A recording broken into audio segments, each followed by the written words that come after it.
Yun na, lalo muna kasi nga, wala akong pangalagaan din yung personal life ko and may peace, di ba? Peace of mind. Yan lang, yan lang. Pero ngayon, I'm very excited. Sinabi mo, di ba, may attack or hindi nila naintindihan yun.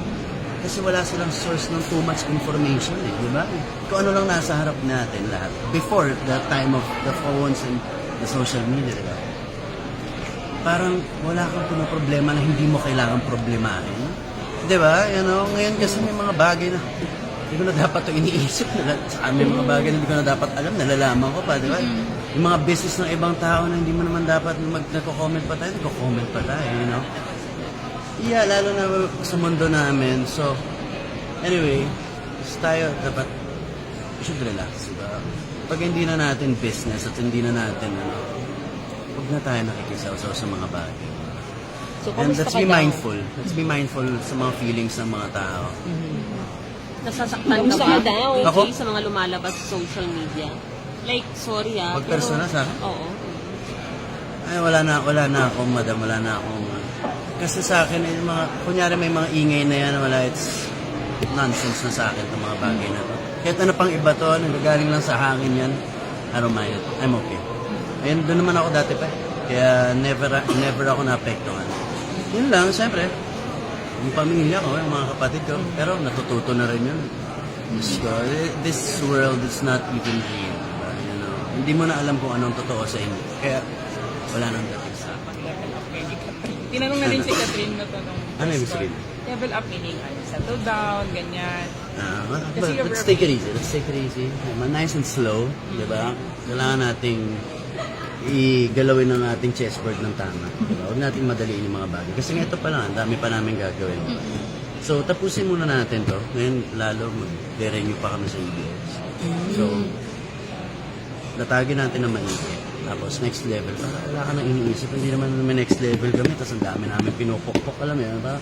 Ang hirap pagsabay-sabay. So, natagin lang natin ang maigi. Diba? Lahat tayo ganun ngayon. Ayaw natin, well, hindi ko nila lahat. Iba-iba naman tayo. Sir Daniel, Yun lang speaking sa of amin. paglatag po ng mga bagong projects, nabanggit po ni Richard Gutierrez na gusto ka po niya Oo nga. makulit sa After Iron Nakita ko Heart. nga. Ano pong reaction natin? Oo, padudit. Text ko, pinag-reply lang. Labo. Hindi. Soon yan. Lagi namin pinag-usapan ni Chard yung pag nagkikita kami. Kasi parang nabiting kami sa Laluna sa Angre. So, exciting. Gusto ko trabaho si Chard. So, walang problema yun. Kung may magandang proyekto, may magandang kwento na nasulat para sa amin, why not? Let's do it. And maybe it's time for me to go to action. Yes. So, It's in your blood. yeah, so I think now is the perfect time. Gawin ko lang to and then si Chard naman nasa linya niya rin yun. So, why not? Na-avoid mo ba noon? Hindi naman. I just think na hindi pa time. Hindi ko pa time. Di ba? Try naman. Lalo na sa akin. Action naman kami. Pero, kung mag-action man ako, gagawin ko siyang pelikula. Ayoko mag-action ng television. Gusto ko pag gagawa ko ng action, lalagay ko sa pelikula. DJ, may Kathniel project ba sa 2024? 2020, next year? Not sure sa latag pa namin, madam, pero yun pa lang yung mga sure namin, yung tatlong projects na solo muna. Yeah, kasi nakaisa naman na si Catherine, tapos ito akin yung gagawin ko yung kamatayan. Tapos may dalawa pa yata. So, yeah. Ganun pa lang, madam, wala pa akong assurance. DJ, masaya ka ba na on your own, kayo ni Catherine, na kahit independent kayo, nagiging successful? Yes, madam, what Isa't what isa. more can you ask for, di ba? Kasi, gano'n naman yun nga, it's growth di ba? Hindi naman pwedeng every time na lang, di ba? Kailangan may self-growth din tayo. So, yun, kaya natin ginagawa, and, madam, again, what more can you ask for? Walang pressure or stress to be independent of each other. What is pressure ba? Diba? Ano bang, ba't ka mapipressure? Ano ba yun? Diba? Kasi pag na-pressure ka, may pinanggagaling ang negative yun. Diba? Sa akin, wala. Kung ano mga ibigay, I'm happy, I'm thankful. Okay na ako. Hindi na ako. Kasi pag na-pressure ka sa sarili ko, ano pa bang gusto kong patunayan?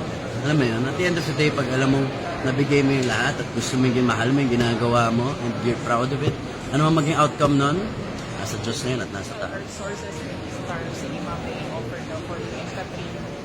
May niluluto na sila. Yeah, pero gawin muna namin itong mga solo. Ano muna tayo? Kaya muna tayo para pag bumalik gusto. Kasi syempre, ang dami namin ginawa eh. So, gusto natin hanapin muna yung ano. para pag bumalik tayo, di ba, mas heartfelt din yung balik talagang comeback. Then, hindi ka namin natanong anong feeling mo na si Catherine successful din yung Yeah. very good girl. Ano yung Thank you very much. can we hear your Reaction. thoughts din? Well, sino pang gagawa? Sinabi ko nung last, bago ako nag-basketball, tinanong ni MJ, di ba? Si Catherine may hawak ng bola na yun. At parang nung sa Cebu, na-shoot ni Catherine yung bola na yun. Di ba? Binuhay niya na naman ang mundo ng pelikula. At walang ibang gagawa nun. Inobya ko lang gagawa nun. Si Catherine lang gagawa nun. Saludo lang tayong lahat sa kanya. Sino mang hindi nagsasabi sa industriya, wala na sila masasabi sa kanya. Anong reaction mo nung napanood mo yung film ng kabuuan?